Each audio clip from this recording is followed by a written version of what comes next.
Today's pronunciation lesson is contrasting the sounds e and a. First, I will use each sound in a word.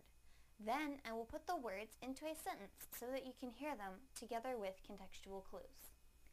Please listen closely to the differences in the sounds. First, the e sound in the word fled, fled, fled.